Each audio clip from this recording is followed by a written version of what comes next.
I've been all across this country. Okie dokie, folks, and welcome to this week's edition of Monday Night Shaw. On the show this week, I have one of the authority figures here in Alberta wrestling. It's Ref Ben. Ref Ben has refereed for many different promotions in Alberta. Lakeland Pro, RCW, Monster Pro, Force, Clandestine Society, all kinds of stuff. Ben has been around the block as a referee. He's one of my favorite referees for sure. And I just wanted to welcome you to the show, Ben. Thanks for coming on. Thank you so much, Kyle. That's so awesome to have you interview me. We've been talking about this for a couple of years now, trying to set up a time where we could actually talk and do an interview. So I'm happy to be here. Yeah, no, I mean, I remember I had you on for the, we did an Alberta Mania fantasy, drunken, greened out. Oh boy, yeah, yeah. But it was a good time. It was a great time. That was fun. Yeah, I love talking about like dream bookings. I mean, I think anybody in the business does, but that was fun. And it's cool because, it's the sort of thing we can do once a year, and the landscape seems to have changed enough every year that it still makes sense to do it. Yeah, totally. I mean, the card that I booked from last year makes no sense considering who works where and who does what and what their character alignment is. Oh, geez. Yeah. Like a lot can change in a year for sure. That includes for you yourself. How many different wrestling federations have you worked for in the last year? Well, since COVID kind of took over the world, I haven't been able to do too much because really there hasn't been anything running other than RCW. Monster Pro did a couple things as well. I know Saskatoon and Regina are pretty much shut down. Most of BC is shut down. I'm sure Thrash ran a show or Big West did during these summer months, but there hasn't really been much going on. January 2020, I started out with Force Pro Wrestling in Edmonton with a big career change over to Force to work with some of the new people there, and that was awesome. Well, it lasted, but then wrestling shut down, man. Everything shut down. So sad. Yeah, and then you kind of you joined over to RCW. Yes, that's true. Actually, just to even add in there, I was doing some trips out to Saskatoon for Prairie Pro Wrestling in the early months of 2020 before everything locked down, and that was some of the best wrestling I've worked on in recent history. It's been really great working out there in Saskatoon with those people. But yeah, RCW, that's my new Edmonton location where I'm able to work when restrictions are low and shows are a go. It's kind of the place in Edmonton for me to be working right now. Yeah. And I mean, like I say, you're always a benefit to the show for sure. Thanks, Kyle. Yeah, no problem. What do you like? Because I know like by a lot of people's standards, like there's different standards of referees, right? Like I know that when I refereed, and I'm not a great referee by any Wait, Kyle, means. When did you referee? I refereed the first time I ever refereed. I was ring announcing a show in Calgary, and after the second match, Squig came up to me in a panic and said, "Kyle, one of my referees got angry and fucked off. I need somebody to referee." And I was like, "Well, I've never refereed before, but I'll give it a go if you're that desperate." And sure. He was like, "Yes, I am." And so I went out to the merch table. I grabbed an RCW T-shirt, and I went upstairs, and they were like, "Yeah, it's going to be very straightforward. You've watched wrestling before." And that night, I ended up refereeing a couple of matches. And oh, geez. I think the first ever match was between Angelica and the Killer Bee. Oh, sure. Okay. But I like both of them. Yeah. So I'm pretty sure that was the first match I ever reffed. And then I reffed a couple other shows after that because I guess they were... I mean, at the time, people were like, "Wow, you're a better referee than you are a ring announcer." You're like, what? It's a weird compliment whenever anyone says that you're a better this than you are that, because... You're like, thank you, backhanded compliment, but Yeah, thank you. I'll take it. I get you're a way better ring announcer than you are a wrestler. Like I get that one a lot, and it's like, Oh. well, thank you. But yeah, and no, I do appreciate it. Not like I honestly like I would agree that I'm a better ring announcer than a wrestler, but that's just because I have more experience and skill at doing that. You know. Oh, of course, And you have. there's way less of like competition going on as well, but Absolutely, especially in like the Alberta scene, a couple promotions share ring announcers like through Force and PWA, and Monster Pros changing ring announcers about every year. So I know Jimmy Zero, a good friend of mine, used to ring announce out there. He just stepped away for a little bit from the business, and it's hard to have a consistent ring announcer in some territories, but Kyle, like that's the one thing I really have loved about your work is that you've been really consistent with RCW and filling in wherever you need to as well. But like your work has always been really great. I really loved having you calling entrances when I go to shows. I love it. yeah, it's wonderful. But like it's there's a couple of reasons why I prefer wrestling over ring announcing for sure. Oh, sure. But I do still enjoy ring announcing. When I was like injured a little while ago, I ended up returning to the ring announcing role just temporarily while I was, physically not. Oh, dealing with that leg injury. Yeah, I had like a groin thing going on, and it was really like worrisome, right? So Right. I ended up taking a few weeks off, and I would just ring announce. But I had a ton of fun ring announcing, and it kind of felt like really good because like some guys were like, wow, you did a great job. And Sweet Daddy Soul said he was like, oh, Kyle, you're probably one of the best ring announcers in all of Canada.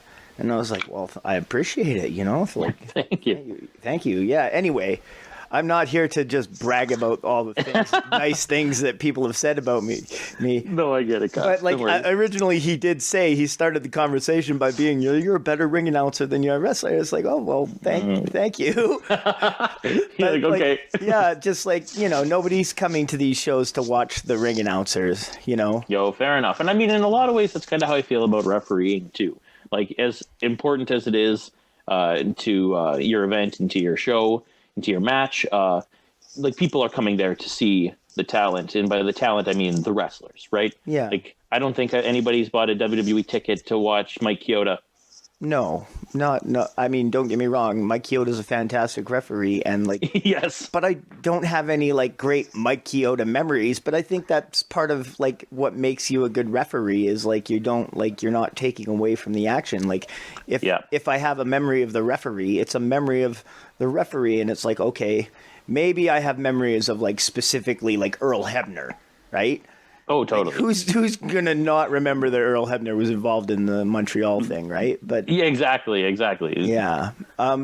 So just going along those lines, have you ever had the inclination to like don the tights and train to wrestle? I honestly, I would love to do that one day. It is like a career goal of mine to, I don't want to be a wrestler full time, ever. I don't think. That's not really my goal in the business. Like I really would like to be a referee for my career. And it's been like that for a while. Like I got into the business when I broke in Monster Pro back in 2016. Like I came to them being like, I want to be a ref, and like people are kind of confused by that, especially trainers, because they're like, well, like usually refs are guys training or certain situations like that. But for me, I really just wanted to ref, and I've wanted that for a while. So one day, yes, I would love to get in the ring. There's a couple of my friends and, quite frankly, enemies in this business that I would love to work with one day. But I really need. I'd love to just get more time in for training. With this whole year of lockdowns, it's been really hard to get the training you need. Yeah. If in certain times, certain settings. So it's just like when the right time dawns, absolutely, I would love to do a match. Yeah. Well, that's kind of how it starts. Like, even for me, when I first got into it, I was like, I just want to do one match. And then I did it. And I was like, now I want to do a good match. And then I ended up like doing that. And I was like, oh, now I want to do more of these good ones. Yeah, exactly. You know, and I was just, yeah. So like that's kind of how it always starts for you, you know. Oh, of course, and I mean, like, there's referees that I know of who have broken in that way. I know Maxton Flexwell used to referee for PWA before he broke in. Oh, really? Yeah, Richie Rage used to be in PWA, used to be a referee, and growing up as a kid, I used to watch him and the Fits were kind of like the live guys that I always like. Oh, that's a referee. I know him. Is Richie Ray? Is he the fellow that kind of looks like a short version of Steve Blackman? I don't. I don't. Kind of. Did I don't he know give if me a I'd call him that. jackhammer at the clandestine? Yes. Okay. Yeah. All right. Yes, he did. I know who we're talking about then. Yeah. Yeah. I did not know he was a great. referee before that. But Yeah, he was a great referee. Actually. well, he's a pretty talented wrestler just from the clandestine show and like some training sessions he came and took part in. Like, he's very athletic. Oh yeah, I mean, I don't know too much about his wrestling career, to be honest. Like when he was wrestling, I wasn't watching live indie wrestling all that much at the time, but I have seen him wrestle, and he is quite good. And I don't know where he trained or anything, but it's just a good example of somebody who can transition through the business, right? Yeah. You're a good example of that too, honestly, Kyle. Like from going from ring announcing to wrestling, like it's, I think, a common thing. I think everybody who works in this business really gets like the itch one day to work a match, and then it's just kind of, if you're suited for that environment. Like, I don't know how I would love like taking bumps every weekend, but like there's I love a lot being of involved. you kind of have to become comfortable with the fact there's a lot of hard work involved. Oh yeah, for sure. And yes, but like it's worth it. So with the topic of clandestine coming up a couple of times last year at the Clandestine Society show, you were the referee for the dildo on a pole match. Yeah, I knew this was coming. Yeah, I definitely was. How did that all come about, and how like what are your feelings on the match? Okay, well, it is definitely like I've watched it back a couple times now. And at first, after I did it, like in the moment, it was all for fun. No issues, no hard feelings. But I thought it was really quite funny. Like the night before, actually, I was in Prairie Pro Wrestling, and I was backstage, and I heard Mike McSugar was talking to somebody about, and he pulled out the giant dildo, and he was like, "Hey, so who's the poor ref who is going to have to referee this dildo on a pole match?" And then the guy's like, "Well, actually, turn around, bro." And I was like, "Oh, hey, nice to meet you, Mike. Like, I'm the guy who's going to be working with your dildo tomorrow." And then he laughed, and we had a good talk about it. But even that match, like, just how much effort him and Dylan Stone put into structuring that match, and like all the crazy bullshit that happened. Like, it's one of the funniest matches I've ever been a part of. And I didn't feel like I was in the position to say no to any of the spots, to be honest. I was new with a lot of those workers. I mean, I'd refereed Dylan Stone and Mike McSugar before, but just being in that environment, it didn't seem like clandestine's not the environment to say no in, right? So for sure, I figured I had to go with the spot. Like, is there anything like, given a different environment, you would have said no to, or? Well, yes. I don't know. Obviously, you wouldn't have done a dildo match on a children's, like a family show. No, of course not. But honestly, I just felt like for everything that happened in that match, for it to truly be funny and get over, I think I had to play the straight man role. And that's not like a sexuality reference. That's like a comedy reference to being like, when you have these extreme characters, and then you have the one man who's like, "Oh, nothing's funny," and all the jokes are kind of like bounced off of this person. That's kind of what I had to do in that match a lot of the times, is like all of these ridiculous drop toe holds. He's about to eat the dick, and I'm like reffing it like it's like a straight UFC shoot. It's like there's just some humor in that I absolutely loved. Yeah. I didn't love taking the dildo to the face, but I hear from a lot of people that was the highlight of the match for them. So I guess if I have some kind of lasting memory with the fans, I'm happy. So I wouldn't take it back. No. I'm glad you had a lot of fun doing it. The next clandestine thing is kind of up in the air, but you are set to be involved in that?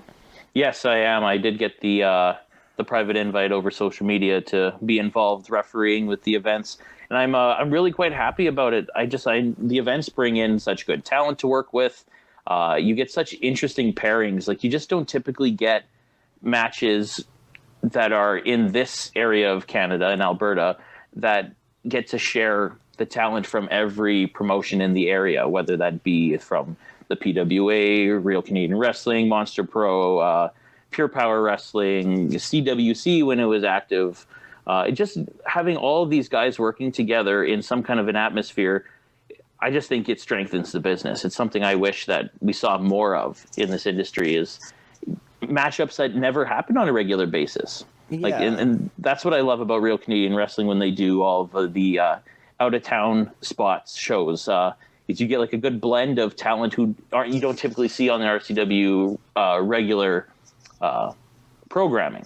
100%. So it's just a nice experience as a fan and a worker to be working with new people all the time. Yeah, and I think it's good because it's like, you know, it's put on by it's like put on by the wrestlers. And yes. Like almost for the wrestlers. But, you know, we want other people to enjoy it as well. But it's like, it's put on by the wrestlers. So it's like, I know that, like, maybe there was some animosity for the first one. I've admitted to that in the past. You know, I wasn't exactly like Squigs didn't really want me to do it, right? Oh, sure. Okay. And that's fair. I can understand, like, the issues of being booked for one promotion and not the other. I mean, you could talk to me about that all day and my thoughts on that. But I work for I'm Monster not trying Pro to get into like a very like deep thing. I just like I've told the story about like when I had to punch Tex and whatnot, and I was like, okay, the harder I punch him, the less likely it is Squig will fire me, right? Right. But it's also like you say, like it was seen by thousands of people. Like totally. On YouTube, there was thousands of views. It got posted up on like torrent websites. Like there was a mass amount of exposure, and like I felt like I was representing like RCW. And, you know, in a sense, that's kind of how I felt refereeing the event. I had left Monster Pro Wrestling basically like the week of the clandestine show. Like, it was back-to-back weekends, so I did my last stint at the end of December in 2019 with Monster Pro, and I felt like I had plans of moving to Force Pro, and I was upfront and everything was massive about it. Like, everything worked out well. We have a good relationship still, but I felt that it was respectful for how things are with Monster Pro to do my duties properly, kind of exit, and then start fresh.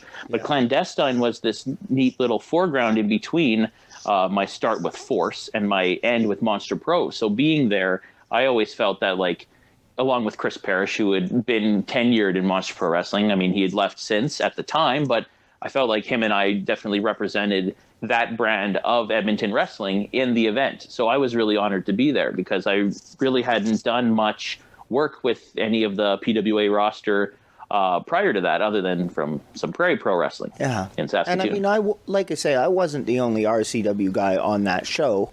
No. There was a couple of others. But like I say, it wasn't, I didn't feel like bad about doing it because I felt like I was there, like, you know, as a representative of RCW, and like people that watch the show, if they find out like, oh, this guy Canadian Goose who was in the Battle Royal or whatever wrestles for RCW, maybe they'll come and express more interest in our show, you know? Totally. So like that's why I didn't feel bad, and like why when I found out they were doing a second one, I wanted to be involved, was so I could like repeat that, you know? Oh, absolutely. Yeah. I was thrilled to hear that they announced the second one, because it was like in a lot of ways, that event in 2019 was probably my favorite overall event. So this was the just hearing that there was going to be a second one, it was like a highlight to what 2020 could be, right? Yeah. Like, with such a limited amount of shows going on that year, like, it would be really nice to run a clan. I mean, with current situations in the city, who knows? But like, running a second clan is just another great opportunity to work with new guys. Yeah, I mean, it's going to happen sooner or later. Absolutely. And I know it's coming. I'm just stoked to be a part of it. Me too. I'm very stoked to still like be a part of RCW though as well. Like weekly shows, like it was like I mean they've just recently had to stop because the restrictions have been tightened up to the point where we're just not allowed to run shows. Yes. And it's a real bummer because like even up until like this, like when these restrictions went into place, like we were literally doing like shows every Friday in Calgary and every Saturday in Edmonton. And then if the Edmonton show wasn't to go, they usually tried to line up another one because I know there was like once a month there was a craft fair or something, so we couldn't. Yes. Yeah. But like it's just that's been cool. And I mean we've done like all those little out of town shows, Pinoca and Radway, and I love the Radway shows. Yeah, I don't miss those ones. No, the Radway shows are usually like all the RCW shows are good. And what I like about some of those smaller town shows is just the number of children that are in the crowd. Usually. Absolutely. Like Calgary is a very adult crowd. See, I've never worked in Calgary before. I've worked pretty much all over the province, but I've never been to Calgary. I mean, there is kids there. Like, oh, sure. But there's maybe like 4 kids and everybody else is, you know, a bunch of drunk college students or like older people that are just there to have a good time and watch some good old wrestling, right? Like, yeah, the long-term fans there. Yeah, it's not a lot of like children, and like Edmonton, there's more children, but it again is still more of a hardcore like. You know, the fans Absolutely, that are coming are like diehard people and you're seeing them every week. So then when you do come and you get to be in front of a bunch of children that don't get to see wrestling all the time, they're so into it. Yes. And I think that's what makes those Radway houses so exciting, right? Is kids react to wrestling different than adults do. It doesn't matter if you're doing hardcore stuff or if you're doing like straight up regular singles action. Like really, like kids react to wrestling just differently than adults do. So I think having more kids in the audience just like creates a better atmosphere for the performers, right? Like and it's not only just Radway, but like Gibbons, Boyle, where me and Dead Zone won the tag belts in front of all those I kids. repped that match. Oh yeah, and like earlier in the day we had these like children's like there was an school assembly, and they had the wrestlers all talk about like don't do drugs and don't be a bully and stuff. And so like when I did my speech at the assembly, I got them all to do the honking. This was earlier on before the show even started, right? So, and I mean the kids that were older, they didn't care, but all the kids in the first assembly that were like, you know, grade 4 maximum, they all honked, and then they all showed up at the show and they loved it. Really? Great. Oh yeah. That actually explains why those fans, they really loved you and Barricade at that show. I mean, like, what's not to love? It was me and Dead Zone. Barricade was the other team. Right. Oh geez. But me and Barricade are teaming up now because like apparently me and Barricade are like, we have a thing in common where we like to team up with people that are not necessarily fine human beings. Yeah, I guess you have some well, I mean, I've heard from do you know the Two Big Tams podcast? Yeah. So I know for a fact watching that Dean Richter is a bum. So I can understand where Barricade would feel the same way. The consensus amongst hams is that Dean Richter is a bum. Well, and I mean, with you and you and Dead Zone, I mean, you had a great tag team. You came back from Saturday Night Fights for starting up in Edmonton here, and then he betrayed you. Yeah, sad. That said, when Dean Richter is dropping me with the car wreck, he doesn't feel he feels like an asshole, but not maybe a bum, you know? Yeah, true. I don't hold too many victories over Dean Richter, but on that night we did. Anyway, back to refereeing. There's a number of other referees in Alberta and whatnot. Who's been the most like helpful to you on just like giving you tips about how to referee and stuff? Oh, geez. Okay, well, Kevin Lauren from Monster Pro Wrestling and now Real Canadian Wrestling, he was my first trainer in refereeing. So I met Kevin through his son, who I was was at a party and we were watching Hell in a Cell 1998, like the Mick Foley one. Nice. And this guy came over and we're like, "Who are you?" And he's like, "Oh, hey, my name's blah blah blah." We met him and he's like, "Oh, you're watching wrestling?" I'm like, "Yeah," like expecting him to like try and make fun of us for it or something. And he's like, "Oh, my dad's a referee." And I was like, "No way, like who's your dad?"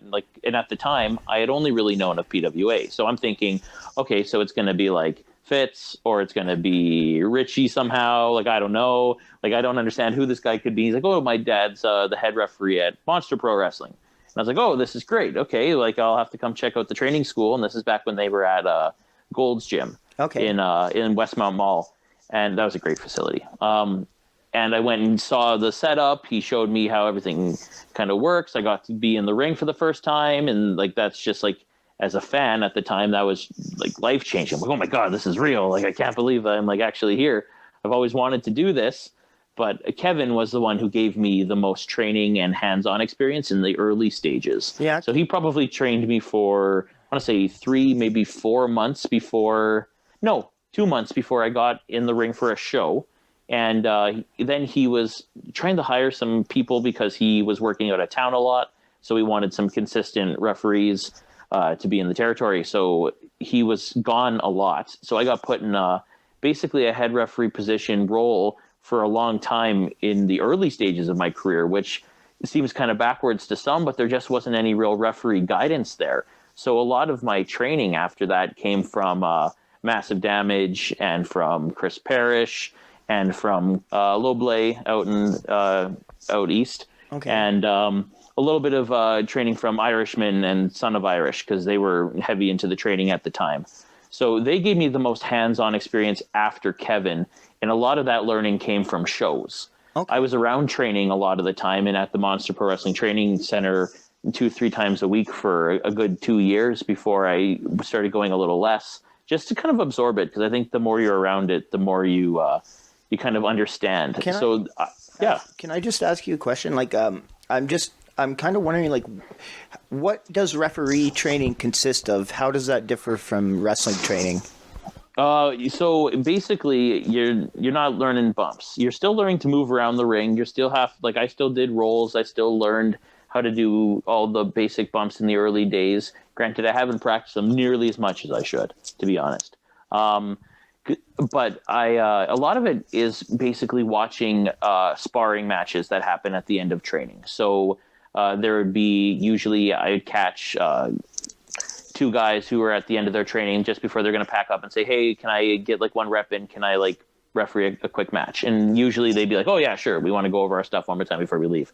Or, "Oh, we want to work on this drill." And they would just run the most basic stuff, just basically doing spots and pins. Yeah. And it just teaches me my timing, because some people you learn very quickly in your promotion kick out earlier than others, or are slower, or not as visibly working to kick out of their pins, so you don't see it, and you just have to learn to be in position.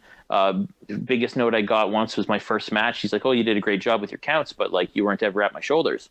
And it's like, well, that makes perfect sense. Like if you think of it from a shoot position, like why are you even making counts if you're not looking at their shoulders? Yeah. So it's just like these little basics that the repetition comes with. And that was where I did a lot of just reps at the training center.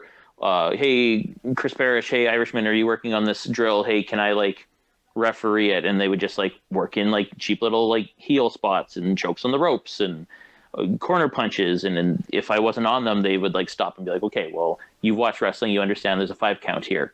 Be quicker, but be concise and let us like get our moment through and don't ruin it by counting too fast or too slow."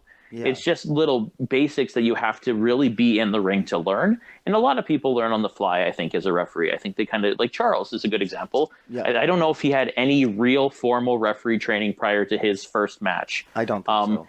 And quite frankly, I think he's one of the best refs in the city. Yeah. So he has learned all of his experience from being in the ring. So I think you can learn 2 different ways. I know Kevin, if you ever talk to him through interviews, he'll tell you that he trained to be a wrestler as well. Yeah. So he went through all of the wrestling training before being a wrestler. So he's wrestled Steve Rivers. He's undefeated actually, and beat him by countout. Oh. Yeah. So there's a lot of guys learn differently, but I would say from my experience and from my little bit of training that I've done with Monster Pro for some referees, is getting in the ring, trying to be at practice as much as possible, even if you're not getting in the ring, while they're doing their rolls and drills and whatever they have to do. You watching, you witnessing, seeing how people interact, learning how to like communicate with etiquette in the business, and like how to just positioning. You'll see as they're moving around, it's like, well, if you're standing on the right side of this heel, you're going to see the choke. So you might not be blowing the spot, but you're taking away your legitimacy as a ref. So people don't buy into you, so they boo you, and you wonder why you're getting booed. It's like you learn all these skills by being in the ring consistently. Yeah, for sure. And I mean, that's just like wrestling. Like you have to, keep at it in order to stay good. Yes. Now, there's no real like handbook of rules, at least that I've come across. Okay, that's an interesting topic for sure. Yes, there's no real like actual book that's like, this is how it goes. I learned all my stuff from watching WWE over the years and just kind of seeing positioning. I didn't take very long for me to figure out, don't put yourself on the hard cam side of the camera or you're going to like block everything that's happening. If you watch old Stampede, that's like half of the problem with the product, is it's like the referee's in the way for everything. Yeah. It's little things like that I learned watching, that I think lots of people who aren't huge wrestling marks going into the business as a worker, they need extra guidance. So I was fortunate enough to have 20 years of watching wrestling under my belt, where I know James from Monster Pro currently, I don't think he really was a wrestling fan prior to getting into refereeing. So a lot of these things, it's like he didn't know, like these are close fist punches. These are not allowed because from a shoot style, striking isn't really allowed in pro wrestling, unless, like, especially to the face, unless it's guarded. And I mean, there is like, little things like that just like you may not pick up on. I know that one of the things I was given the Iggy on when I was refereeing was your cadence when you're counting somebody out of the ring, and then your cadence when somebody's getting choked, it shouldn't be the same, right? Like if somebody's outside the ring, you can afford to be like 1, 2, come on, get him back in here, like. But when somebody's being choked and like they're gonna die if you don't break this chokehold, it's got to be more like 1, 2, 3. Come on, get him off, or you're yes.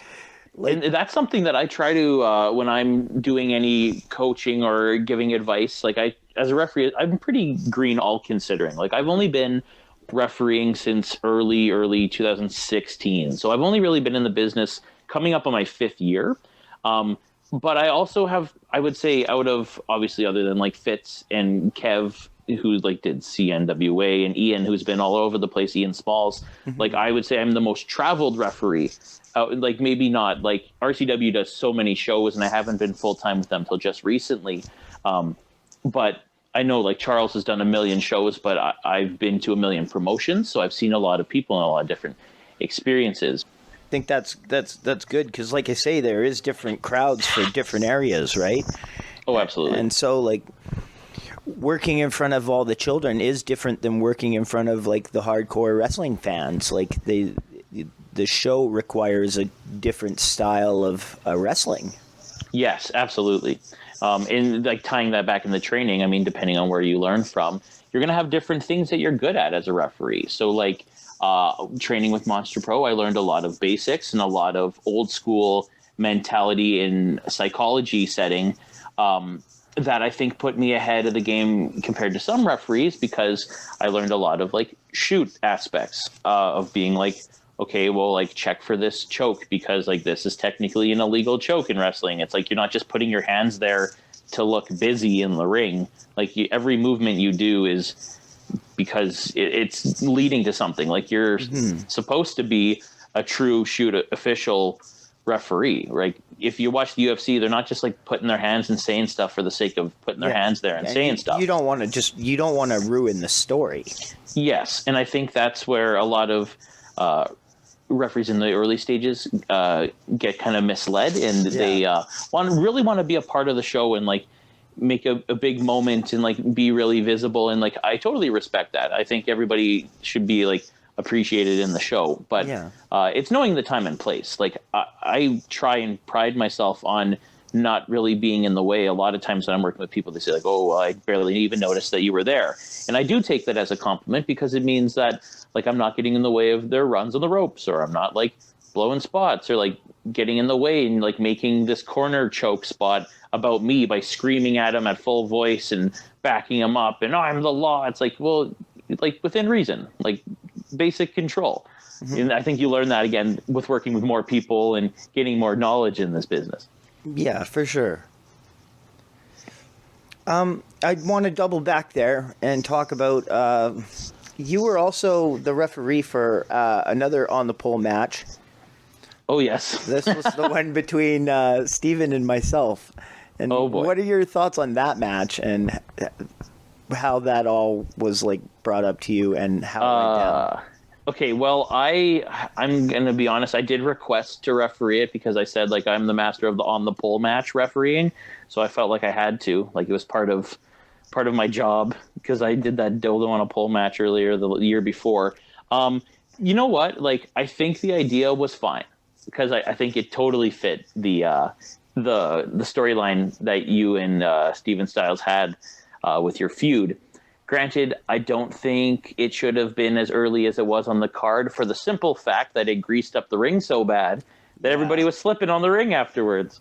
So, it's not your fault, Kyle, but it probably wasn't going to be a 5-star match. So it being the main event is we should not have been the main event, but it's the only logical spot for that to happen because especially with like the type of canvas that RCW has is more of that. I don't even know what to call it. It's not like a cloth canvas. Like it's like more of like a plasticky canvas. So when it's wet, you slip all over the place. I made the mistake of not bringing my ref shoes to a spot show by accident, and I had to do them in like black skater shoes, and I like had no traction in that ring. I did. So with the burger hear grease, about some people getting like hurt, and I felt bad about it. But like, you know, what am I supposed to go out there and clean up the ring after my match? No, like, God, no. And like, I tried to my best ability. Like, I came back from the match and they're like, oh, the mat's all greasy. Like, do something about it. And I'm like, but okay, but think maybe plan for this to happen. So we went and got some paper towels and wet them and tried to wipe down the ring. But I'm thinking, oh my God, if I wet them, it's going to be just as bad. Now it's going to be wet and greasy.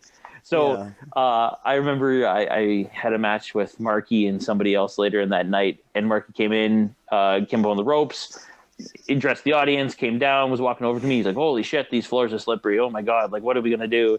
I'm like, no, we'll be like, he's like, no, we'll be fine. But like, this is greasy as shit. Like, why did they do that pole match? And it's not your fault. I think the match itself works for what was going on. It just was unfortunate with the card placement and the grease. It was definitely not something like, no, I don't think, like, I definitely didn't consider beforehand that it might grease up the ring. I specifically, in fact, there is a spot during the match where Squig sprays me with mustard and ketchup. Yes. And I suggested that. I'm not trying to kill the magic, but I suggested that. But I made sure to say, dude, on the outside of the ring so that you don't squirt mustard and ketchup all over the fucking ring mat. Mm-hmm. Excuse my language. And no, all good. But like the grease of the burger was never like even considered. And that's short-sightedness on everyone involved's part. And I don't know. You know what, though? I will say that, like, I just wish there was a bigger build to it. Like, I thought that burger, like, the Baconator on a pole match, like, could have been really great for your storyline if it just, like, had a bigger build. And we thought about the grease. But that's okay. Sometimes you just got to do something, insert here on a pole match and not complain too much. Because, I'd rather do a Baconator on a pole match than a dick in my mouth match. Yeah, and I knew that me and Squig were going to have to wrestle as part of the storyline, and so like when I suggested it, my idea was that, you know, me and Squig are not exactly Chris Benoit and Kurt Angle, and like we've had singles matches in the past, so it's like, well, what can we do to, like, you know, add some flair to this, you know? Yeah, make it, you know, a little bit of like smoke and mirrors or whatever, but. So just to try and, like, at least if it's not going to be, like, good as a wrestling match, it'll still be entertaining. Yes. Yes. And I think we pulled that off. Totally. Yeah. I think it was an entertaining match for sure. I enjoyed refereeing it. What would you consider the top 3 matches that you've refereed? Like just ones where you were like, holy shit, I'm glad I was a part of that. Sure. Okay. That's hard because like I feel really blessed to have been a part of a lot of really good matches. All considering how long I've been in the business for. Like there's always there's 2 or 3 that always stand out for me as like my favorite matches I've reffed, and I think like the best matches overall. So one of them was last year on Clandestine, Act 1 was actually the Michael and Richard Clark match against Son of Irish. Oh, and that was I really enjoyed that match. That was the only non-gimmicky match I had in the evening because I also had the Imitation Game match as well. Yeah. Where I refereed as Mike Chioda. But doing the Michael and Richard Clark and Son of Irish match was really great because I've worked with Son of Irish in his early careers back in Monster Pro Wrestling quite a bit in training. So he was probably my most consistent training partner in the sense that it was like, watch these big guys throw around Son of Irish and I get to ref it. So I got to kind of experience him grow from his first few matches in Monster Pro to working a big name in a big show. So I think like that was just really made me happy for the guy. And I'm so familiar with him. It was a piece of cake. I felt like I was totally on my game and the calls all seemed pretty good. Nothing went wrong. That's a big highlight. Like that's my, oh, look, I referee, watch this match that I usually show people. Another one I have of that is an MPW match. It was Rugged Rich King versus Mitch Clark. And it was in October of 2019 for the heavyweight title. And that was also a really good match. We'd just been on tour doing the Hinton, Lloydminster, Bonnyville stints. And they had a bunch of like a series throughout that. And they wrestled a couple times. So they booked the event for Edmonton. And I think it went off the best there. I was really happy about that one. You haven't watched too much Monster Pro in your day, have you, Kyle? Not really. I've been to a couple of their live shows. I've always enjoyed myself, you know. I like MPW. I'm not going to, crap on them or anything. I mean, it's clear that by watching some of their shows that a lot of their guys are training there and like some of them are quite new.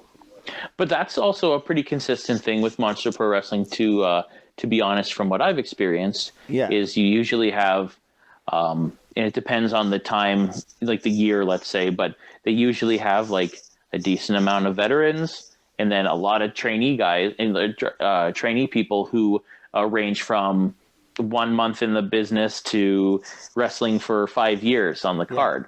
So there's a huge stretch where it's not like guys are all really hungry and whatnot too. Very driven. Yeah, and they're rewarded for that there too. There's not like I say, it's fun and you can tell sometimes that some of the people are green, but it's not like they're just putting out a bunch of like schlubs or anything. No, and that's one thing I always really do credit Monster Pro for is that even if some guys do wrestle maybe before they're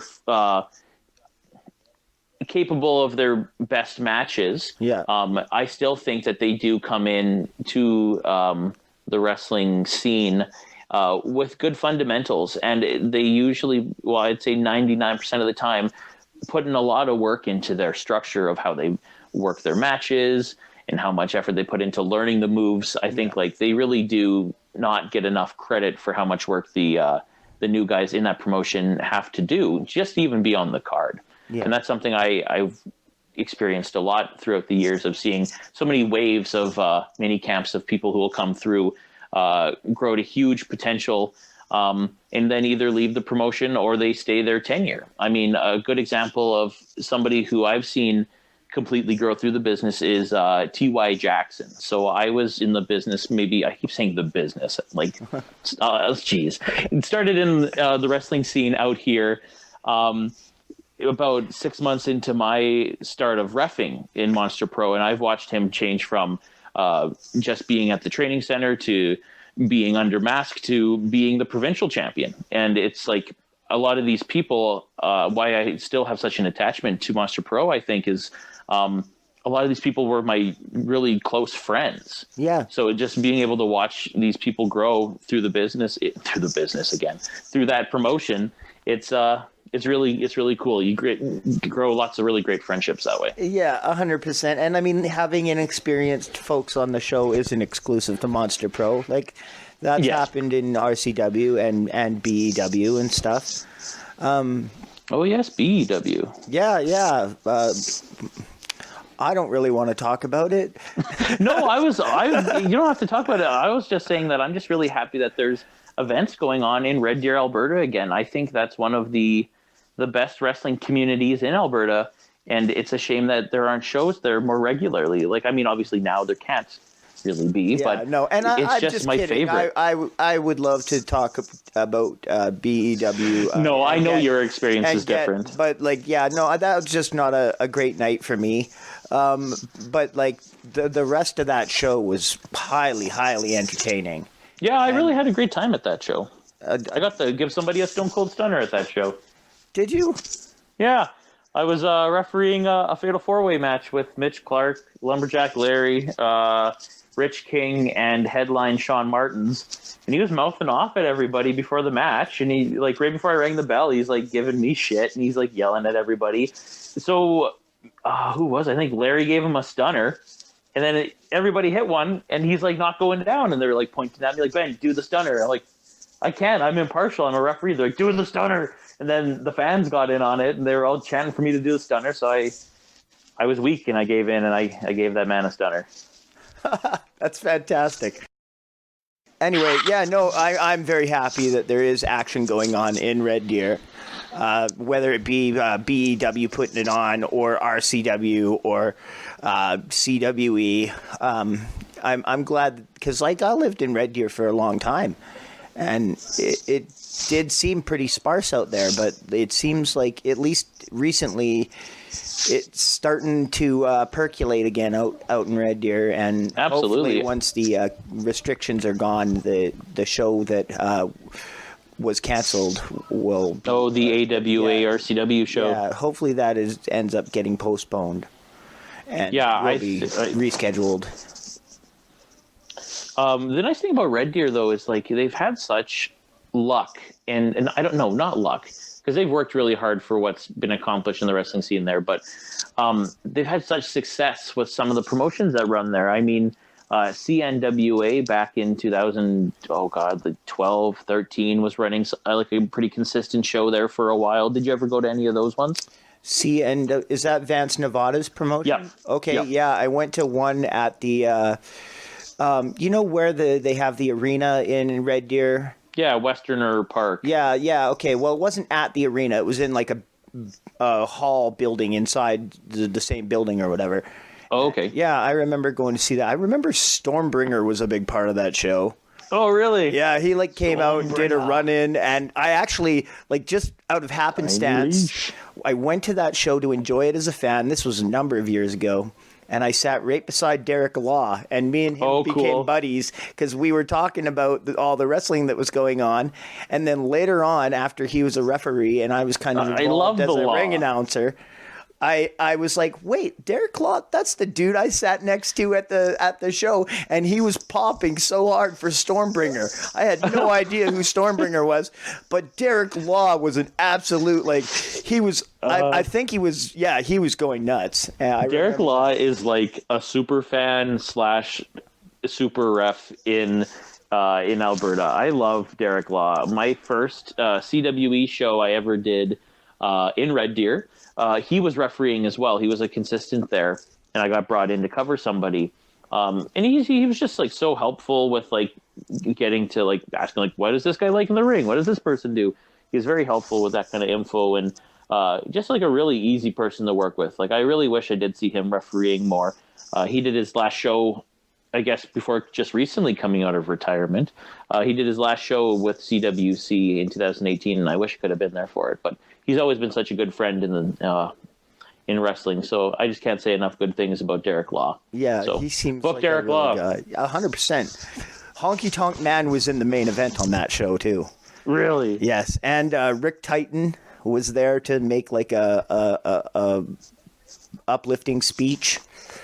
Oh, cool. Yeah, I remember all these things. Vance Nevada, I believe, was on the show. He might be the guy that Stormbringer attacked. Okay. It's hard to remember all the details, but sure. I went to one of those shows for sure in Red Deer. You know what was a really odd show that I went to in Red Deer once? It was in Springbrook, and it was called XWE. Okay, it was in Springbrook, and it was the XWE, and it was like kind of like before CWC became a thing. Okay. They were XWE. It was run by a different fella, a different guy, and XWE. yeah, the ring posts were made of wood on the ring that they were using. What the? Yeah, it was very That's whack. like at that time. Like, I'm not trying to insult anyone, but I think the consensus was that it was kind of backyard league or whatever. Oh, okay. Yeah. Like, even I showed up, and when I found out it was happening in Springbrook where I was living, like I lived in Springbrook, so it was like a 10-minute walk for me to get to this place. So like when I found out they were doing wrestling there, like I was like, yeah, I can help out or whatever, because I used to help in Victoria and do like music. Oh, for Vancouver Island Pro wrestling? I did some for Vancouver Island Pro, and I did some for VCW, which was Victoria City Wrestling in like 2005. Oh, wow. I was like, yeah, that's where I did my first ever like interview and stuff. But I more so just helped set up the ring and put up posters around the city. And sure, but I mean that's a great help to any promotion is to have somebody who's willing to like do that kind of work. I know how hard it can be to get people to be able to help with like postering and the hard work and setting up the ring. It's like it's always nice to have somebody from outside the talent helping with that. And it's a good way to put your foot in the door if you ever want to get involved with the scene, is like be willing to help set up ring crew if you're not involved. Like it'll 100%. You'll gain some connections. How I got involved in RCW too was I just sent a message to Squig and said I can help with all this stuff if you'd like, and I showed up and you said, yeah, can you do the music tonight? And yeah, anyway, but like this XWE show, like even after the show, I went to tell the guy, oh, I can help you out. Like maybe I can do some work for your website or help with, some of this stuff. And he's like, oh, can you wrestle? And I was like, well, no, I mean, I did like one afternoon of training in Victoria, like, and I wasn't good, but he's like, well, wait, can you backyard your way through it? I was like, oh, well, I mean, maybe we could do a bad comedy match. Like, can you backyard your way through it? Like, that's a dead giveaway. That's basically what was being said here, because like he was making it clear that I didn't need any experience, like official like training. He was just like, oh, like, have you done backyard wrestling? This was not Dylan Stone. This was the guy that ran it before him. But I remember Dylan Stone was on the card, and I'm pretty sure Xander Price was on the card, and maybe even like Sean Martins. And it was the fella that ran the company. It was like they were doing a tribute to his brother who had died or something that night. Oh, but it was very touching to be tribute to be held in front of 15 people in Springbrook. Right. With the wooden ring posts, and the guy that there was a commentator who was the ring announcer, but during the matches he sat down, or he would walk around the building and do commentary on the microphone. What the fuck? Yeah, during the matches. At one point, he came and he sat down beside me, and he started sticking the microphone, and we started doing commentary together. I was a paying fan. That's awesome. He's like, who do you think's going to win in this one, fella? And I'm just like, I don't know. Not the guy in the pink. Yeah. But that's awesome. It was... it's a great memory, yeah. So like, oh sure, I love all that kind of like wrestling where it's like you could tell this is just being put on by people that love wrestling, and Yep, and I think Red Deer has yes, they've had some of that XWE stuff there, but they're just one of those towns that I find always just has like some good, consistent, entertaining wrestling, and they've always got good talent coming in that town too, just because nobody really runs there consistently. So there's no real restrictions. I'm not trying to highlight a bad professional wrestling or backyard. Like, I'm not trying to highlight that. I'm just saying that I can find that entertaining, but without doubt, like, the shows that I've been on, the ones that are the most fun and the ones that are like the best are the real professionally put together ones where like you know who you're wrestling when you show up. And you know there's going to be a big crowd there and everything is going to be organized well. Like that's always like that's like the wrestling worker's dream is to be able to come into a town that has a good following.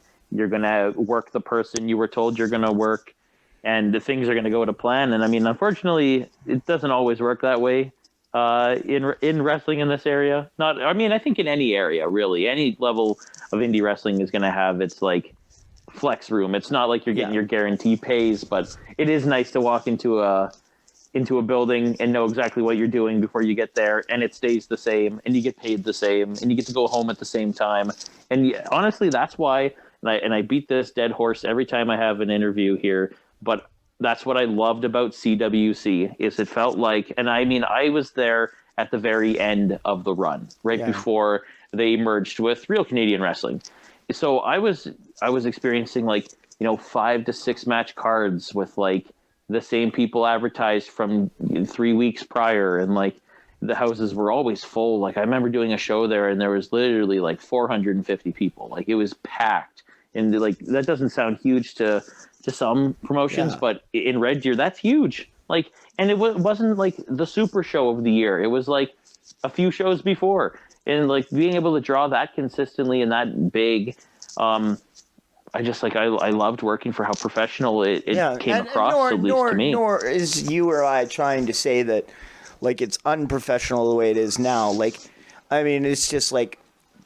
Ideally, there would be, you would have an idea, don't get me wrong, not everyone needs to know who they're wrestling, but, like, there should be a couple of matches that are, like, advertised beforehand, and then, maybe the other people are kind of, given, like, the heads up, like, a day or two before. That would be ideal, but, like, I do understand what you're saying. There's a lot of variables and reasons why that's not always possible, but, like, we're not trying to complain. At least I can speak for myself. I'm happy to be allowed to wrestle. Oh, 100%. I just love being able to be involved in the wrestling scene in any way, like as a fan or as a worker. I just love being, it gets my happy place. And it's like it's a community of people too. Like, yes, it is. I spend the only person I spend more time with than the folks at wrestling is like the people I live with. Yes. And yeah, I would agree with that. It's a huge, for me, it's, even while all this Rona stuff is going on, it's really been my only outing other than work has been to do those shows with Real Canadian Wrestling. And I don't know. It's just like I just can't seem to give it up. I love it so much. Well, we're looking forward to more of it in the future, for sure. Don't get me wrong, with the restrictions right now, it is important that everybody stays safe and we follow the guidelines and whatnot. But once those restrictions are loosened, and I've been hearing a lot about a vaccine coming soon, so once everything is back and good to go, it's going to be wonderful again. I can't wait to be able to go wrestle in the Calgary Legion in front of 450 like crazy screaming fans. Oh yeah. Again. Like we got a big name, like when we had the Godfather in or whatever, like that. Oh, I saw some of the video of the house there. It was huge. I was shocked. I was in a 5-way scramble match that night, and I threw a couple of headbutts, and that's when I decided, that night was when I decided that the headbutts were going to stay in the repertoire and be like a regular thing, because it was that was awesome. So I can't wait for many more experiences like that, and being up in Boyle in front of those 350 screaming kids, like that's what I'm living for. And exactly, man. Like when things go back to normal, which I choose to believe they will, when they go back to normal, that's a big goal of mine that I have in wrestling, is to do more shows. I used to, I work in jobs that typically I'm working weekends. So it's hard to make every single weekend work, but I really want to work towards being able to do a show once a week, and being able to make Calgary and see some, like, I've never worked in Lethbridge. I've never worked with Pure Power Wrestling. I'd love to go down there and do some stints in Lethbridge. Yeah. Or to work an RCW Calgary show, or to work a PWA Calgary show, or to work a whoever Calgary show. Like, there's just, I feel like now that it's missing in my life, I'm like driven to do more with it. 100%, brother, for sure. Like, it's the greatest thing in the world. Let's wrap this up with your social media plugs and whatnot.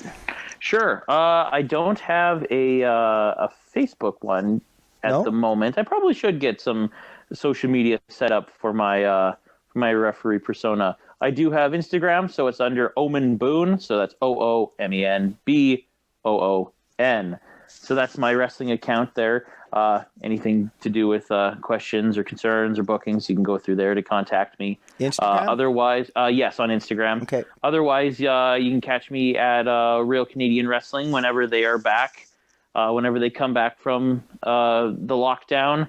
And you'll see me whenever Saskatchewan reopens over in Prairie Pro Wrestling out in Saskatoon.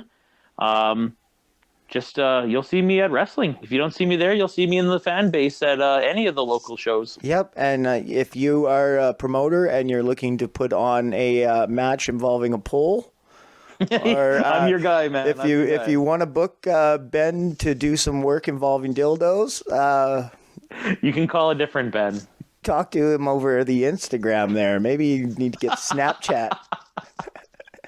I'll get an OnlyFans for all of my pole matches. Yeah, there you go. Jeez. Anyway, buddy, I'm going to just say thank you very much for coming on the show again.